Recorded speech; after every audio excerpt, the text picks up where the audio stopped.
Prices of LP gas and kerosene reduced. Prices of 7 essential food items also reduced. Insurance scheme of 200,000 rupees for every student. Educational loans for those who cannot enter university. Agreement signed between leading apparel manufacturer MAS Holdings and the GUM at the National Development Movement. Minister jeered in Balisara. Good evening and welcome to Primetime News. I'm Sandra Ferdinando. And I'm Arundhati Mudannayak. Let's start off with a look at the top story for this evening.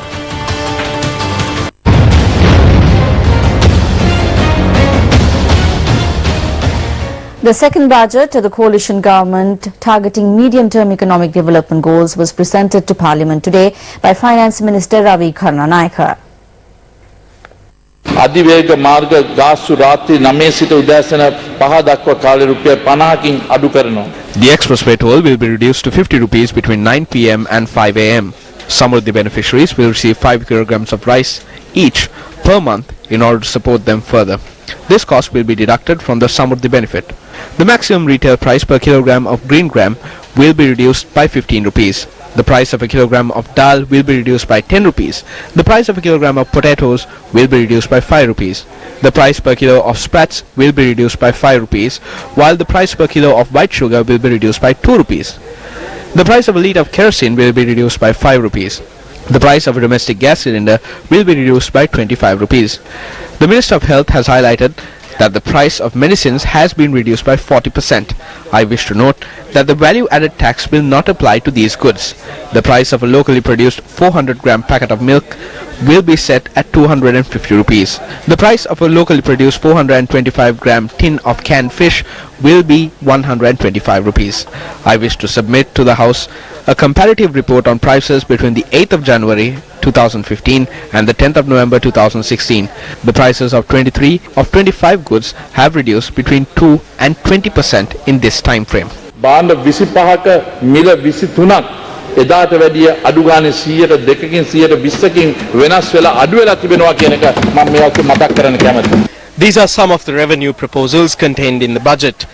A case fee for any individual filing legal action, increasing the minimum fine for traffic rule violations to 2,500 rupees, increasing visa charges, increasing charges on dubbed foreign television programs, appointment of a national tax council and tax ombudsman, granting incentives to encourage the payment of taxes, increasing embarkation tax to $50, imposing a levy of 5 rupees for easy cash transactions and other transactions for every 10,000 rupees, telecommunications levy to be increased by 2.5%, an activation fee of 200 rupees for mobile phone SIM cards, continuing the alcohol, tobacco and gaming levy at 40%. Revisions were also proposed for individual income tax.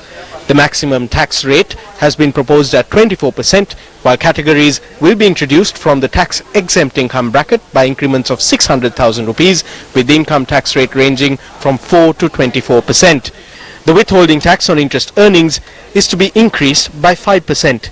Revisions have also been proposed for payee tax with a floor of 100,000 rupees in earnings per month. The payee tax for secondary service income has been proposed at 10% for 50,000 rupees per month and 20% for earnings from secondary income exceeding 50,000 rupees a month. The budget also proposes to reduce the tax on income of public sector employees from their monthly wages. Proposals were also introduced for the motor vehicle sector. The production levy on electric motor cars with a capacity less than 100 kilowatts is to be reduced. The import duration on lorries and refrigeration trucks over 5 tons has been extended to 10 years. Safety measures including airbags, ABS and seat belts are to be made compulsory for cars. The vehicle ownership fee is to be charged by customs when the vehicle is released. A tax concession has also been proposed when exporting vehicles which are more than 5 years old. We are committed to increasing the opportunities in the job market and increasing the income of Samruddhi beneficiaries. While we will introduce a strategic scheme to achieve these goals, a task force will also be appointed. I also propose that the Samruddhi scheme be renamed as Jana Isuru. Samruddhi ව්‍යාපාරය ජන ඉසුරු ලෙස නම් කිරීම මා යෝජනා කරනවා. Here are a few more proposals made through the 2017 budget. Introduction of an insurance scheme for all school-going children from the age of 5 to 19. Each child will be given a policy of 200,000 rupees, which will cover both in and outpatient services, subject to a maximum of 100,000 rupees for hospitalization and 10,000 rupees for outpatient services. Free tabs to be given for advanced level students and teachers. Ability for schools to rent a maximum of 50 computers each. Daily allowance paid to differently abled children raised from 50 rupees per day to 150 rupees per day. Savings accounts for all school children with effect from the 8th of January 2017. Loan scheme up to a maximum of 800,000 rupees per student to pursue higher education at UGC approved non-state degree awarding entities. Student monks at Pirivenas will receive a monthly bursary of 2,500 rupees. The budget also calls for the creation of farmer cooperatives and releasing of idle land and uneconomically utilized land for agriculture. Steps will be taken to import 15,000 high milk producing cattle breeds with a minimum of 10 such cows being given to each self-employed farmer. The budget also calls for the maximum retail price of a whole chicken to be maintained at 420 rupees per kilogram. The Minister of Finance also urged Luxala to ensure settlement of their dues to artisans and pledged to allocate 25 million rupees to establish the Pandit Amaradeva Sangeeta Ashramaya. The budget also proposed the creation of a central pension fund that brings together databases of the EPF, ETF and the Labour Department. Regulatory mechanisms will be set up for three-wheelers as well as school vans. A sum of 150 million rupees was allocated for the Sri Lanka Police to engage in drug prevention, while the 2017 budget also called on the Ceylon Tobacco Company to donate 500 million rupees to the Anti-Tobacco Presidential Task Force. The Presidential Fund is to be utilized by the Presidential Task Force for the anti-smoking campaign. Presenting the budget for 2017, Minister of Finance Ravi Karnanayaka revealed that the government plans to achieve an economic growth rate of over 7%. The Minister of Finance commenced the budget speech after arriving in Parliament at 2 p.m. this afternoon.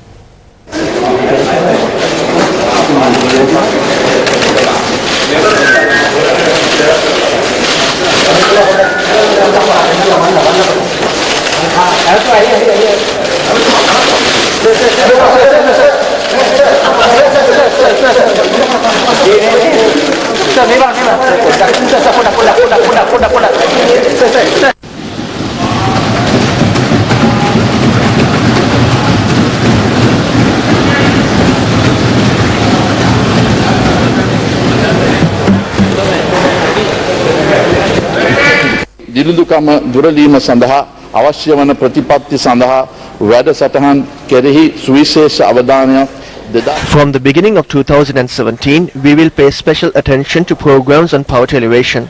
The government is prepared to set in motion the program to achieve an annual growth rate of over 7%, highlighting the strategic importance of Sri Lanka as a hub in the realm of global logistics and commercial operations, pursuing, among others, economic integration agreements with regional governments such as China, India and Singapore. Development corridors will be set up for investment in public and private sectors, with the role of the private sector being duly recognized to offer additional exposure and opportunities for entrepreneurs and professionals, with the focus on digital economy, tourism, commercial agriculture, as well as accelerating the process of industrialization. Public-private partnerships replacing government dominance in economic development programs will also be pursued positively. Reforms will ensure a better future for the children of the country and particularly for the educated younger generation. The government accorded priority to increase the local and foreign investment, paving the way for ensuring massive development projects in the country. We will aspire to foster a knowledge-based social market economy duly built on the principles of social justice.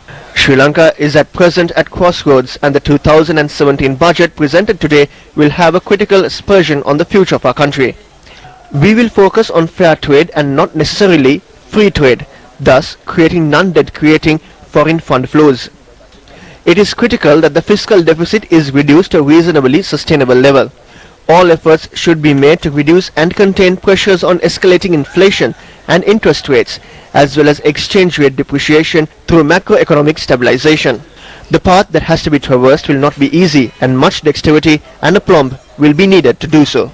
අපට ඉදිරියේදී ගමන් කළ යුතුව ඇති මාර්ගය පහසු එකක් නොවන බව අපි දන්නවා. 2017 budget was greeted by mixed reactions by lawmakers. Well, all I could basically say that we have given a very pro-development oriented budget. you could see that the general public has not been taxed in any way. Anybody earns less than 50,000, I don't see anywhere where any taxes have been brought in. So this is a very revolutionary approach where we have recycled from where it is, from who can afford to pay, towards people who are less fortunate. Well, the only way is the proof of the pudding in the eating. This year's 2016 budget is as predicted, it's happening. We are maintaining the fiscal deficits that are there and able to give the professional leadership that is expected. All you could basically say is the performance is the best indicator. So the repercussions on the welfare sector that we have enjoyed will collapse. The imposition of various taxes on the people will give rise to rising cost of living. And unemployment, though the government says there will be employment, it will be an unemployment budget because the privatization process is hidden in the budget. So we won't be surprised that this is going to be a failure. It's not going to fulfill the figures that they have established. It has addressed areas that haven't been addressed before. If you take the effect in UWA, for example, the UWA and the Northern Province, incentives for investors to go in there, that's something novel. And that's how areas in China develop. The more backward areas are given high incentives. So it's a well thought out budget. Not only the sports, I think we have decided to implement this budget for the future rather than thinking of the present. I think when we do a budget, we need to think of tomorrow and further rather than thinking of today. I still feel that we have allocated a lot of money for sports, we are allocating a lot of money for development, and we are looking at the future development. Only thing what we can see is from this budget also that there is no consistency in this government. They promised 6% of the GDP for education when they came for elections and also 3% for education. But last year they presented a budget which changed thrice, and also at the last stage of the year they introduced the VAT again. So now what we see is in this budget also there is no 6% given for education or 3% for health. So there is no consistency or there is no program to take this country forward. Health sector has been given, I think, almost everything. So whatever we have requested, everything is included there. And for the health, this is the highest budget this year, 2017. It is more than any of the years. So this is the highest. And we have achieved the 3% of the GDP, what we have promised in the elections. The development-oriented budget proposal for 2017 was presented by Finance Minister Ravi Karnanayaka this evening.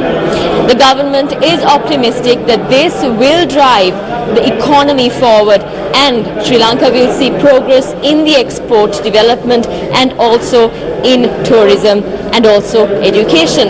Education was given and emphasized a lot by the Minister of Finance today during his budget proposal, and even the Minister of Education is optimistic that this will open doors for Sri Lankan universities, Sri Lankan students, and also it will give an opportunity for countries around the world to come to Sri Lanka and study here and pursue their higher education. The joint opposition and the opposition charges that this is yet an unrealistic proposal that was presented by the government of good governance. But what will happen, only time will tell. The events to follow next is the debate and the vote in December. I'm Stephanie Lazarus, back to you. Here's a look at what the people had to say about the proposals made in the 2017 budget.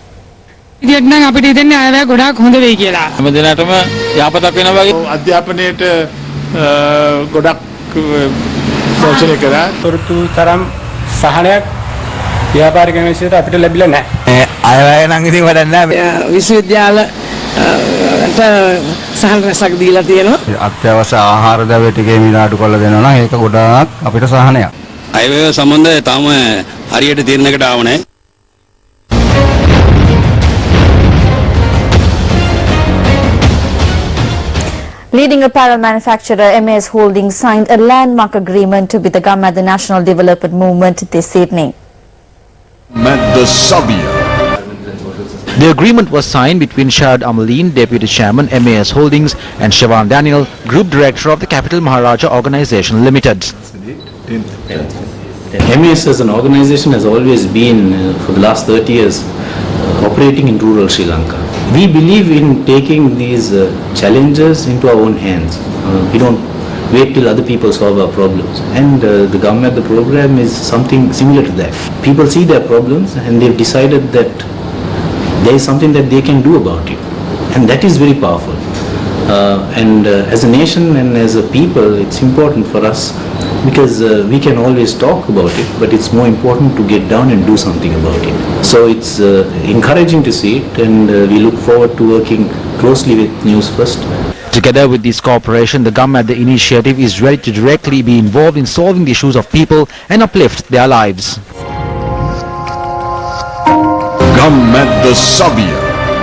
Welcome back to the news. President's Counsel Sarath Jayamana has been appointed as the Director General of the Commission to investigate allegations of bribery or corruption. Jayamana received his letter of appointment from President Maithripala Sirisena at the Presidential Secretariat this morning. President's Counsel Sarath Jayamana, who has served at the Attorney General's Department for 25 years, served as an additional Solicitor General at the time of receiving his new appointment. Continuing in more local news, two ministers from the Sri Lanka Freedom Party say that the COPE report should be one that could penalize those involved in the central bank bond scam. We should not let the COPE report be something the Parliament could play around with. It should be used in a way where the Parliament could discuss about this and recommend the steps that need to be taken. We should not let any political party use it in a way they please. If we let that happen, some might put the blame on the son-in-law and safeguard the father-in-law. Some will do it the other way around, or some will try to safeguard both of them. From what we have heard, relatives of the former central bank governor also held director positions in the perpetual treasuries.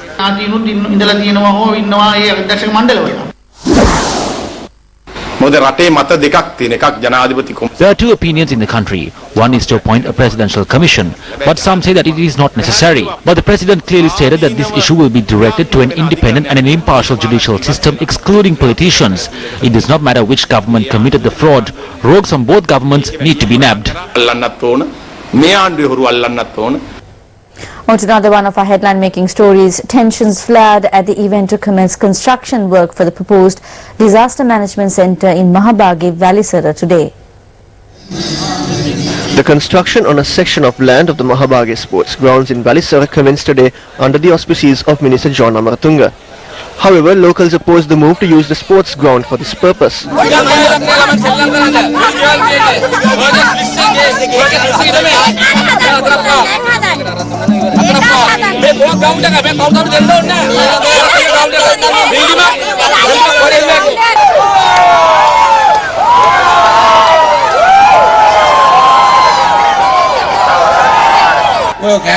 You cannot intimidate us. This will not stop just because you yell.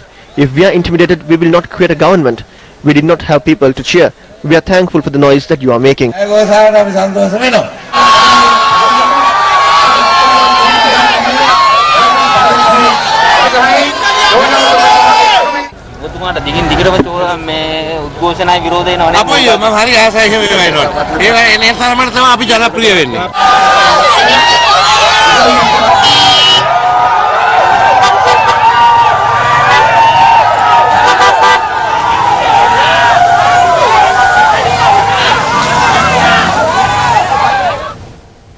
The Sri Lanka Podujana Peramuna conducted a promotional campaign in Battaramulla this morning. The program took place at the Battaramulla office of former President Mahinda Rajapaksa under the auspices of former Minister Basil Rajapaksa. Sri Lanka Nidas Pakse BJ. This is born from a seed of the SLFP, but a hybrid will come about from this domestic seed. This not alone is the joint opposition. Those with the UNP and sometimes those with the government will join us.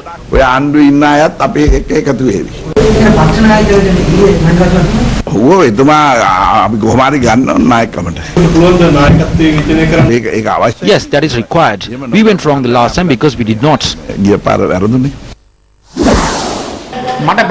All I can say to Basil is enough with the whistling. Show what you can do. He also commented on Professor G.L. Paris, who chairs the new party. Professor G.L. Peri says that he will return like Maithripala Sirisena. He accepts that though he created it, he will come back. He is not sure of this party. We became lawyers following the books penned by Professor G.L. Peri. However, he cannot speak the law in courts. He only had impractical theories. The Colombo High Court granted bail to former MP Tiranalas Salia Wickramasuriya and Jayantha Dias Samarasinghe.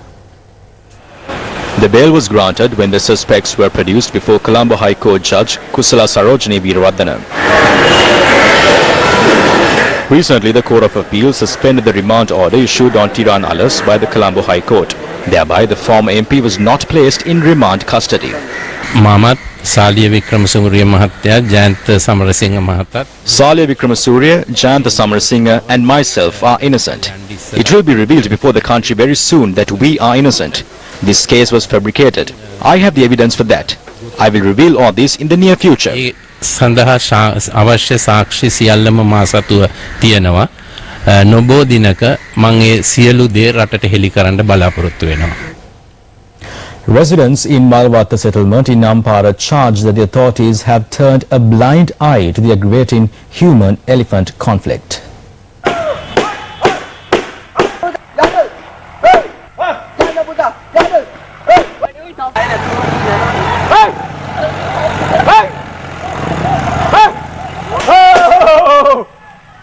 Crops and cultivations in the Malwata settlement were destroyed last night by wild elephants.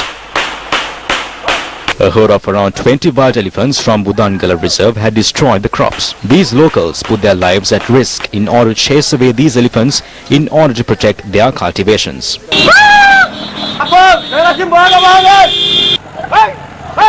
No one helps us. Who is responsible for this? We have not received a solution. The locals' attempts were supported by personnel from the Civil Defence Force. Locals also charge that wildlife officials deliberately avoid visiting villages during such situations. They add that the number of times that wild elephants had stormed in the village is more than the visits undertaken by officials to their village.